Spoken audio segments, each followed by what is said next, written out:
राजू एक साधारण लड़का था जो मुंबई के एक भीड़-भाड़ वाले इलाके में रहता था। उसके पिता एक छोटे से गैराज में मैकेनिक का काम करते थे। घर छोटा था, खर्च ज्यादा, स्कूल की फीस तक कभी-कभी पूरी नहीं हो पाती थी।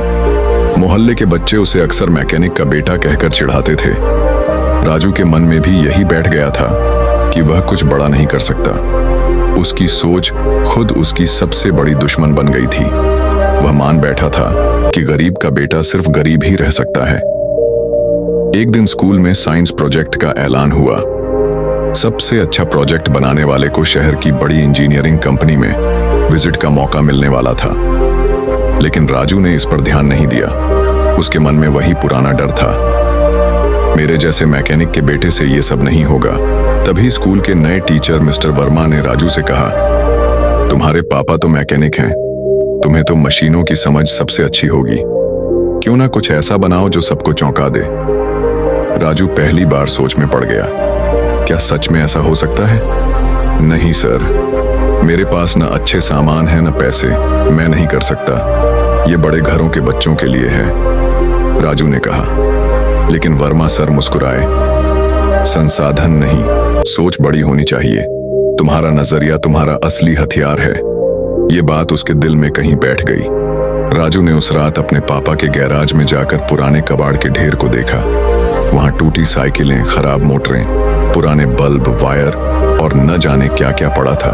पापा ने पूछा, क्या कर रहा है बेटा? राजू बोला, पापा कुछ बनाने की सोच रहा हूं, प्रोजेक्ट के लिए।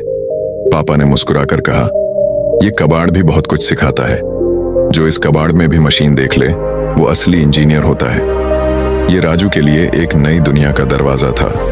राजू ने कबाड़ से एक छोटी विंड टरबाइन बनाने का फैसला किया, जिससे बिजली पैदा की जा सके। स्कूल के दोस्त हंसे, अब ये कबाड़ वाला मशीन बनाएगा? लेकिन उसके दोस्त सोनू ने उसका साथ दिया। पुराने पंखे के ब्लेड लाए, वायरिंग में मदद की। वर्मा सर ने बैटरियां दी, पापा ने पुरानी साइकिल का डायनामो दिया। हर दिन राजू देर रात तक मेहनत करता। कभी पंखा सही नहीं घूमता, कभी वायरिंग फेल हो जाती, लेकिन हर बार वह सीखता रहा। प्रोजेक्ट दिखाने का दिन आ गया। बड़े बड़े बच्चों ने महंगे सोलर पैनल, हाईटेक रोबोट लाए। राजू ने अपनी टूटी कबाड़ मशीन लगाई।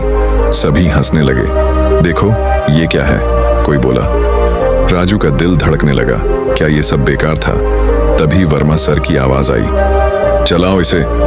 राजू ने हैंडल घुमाया, पंखा घूमा, बल्ब जल उठा, तेज रोशनी से पूरा स्टेज चमक उठा। सन्नाटा छा गया। जज मुस्कुराए, कम संसाधन में सबसे स्मार्ट आइडिया, विंड एनर्जी से बिजली, शानदार।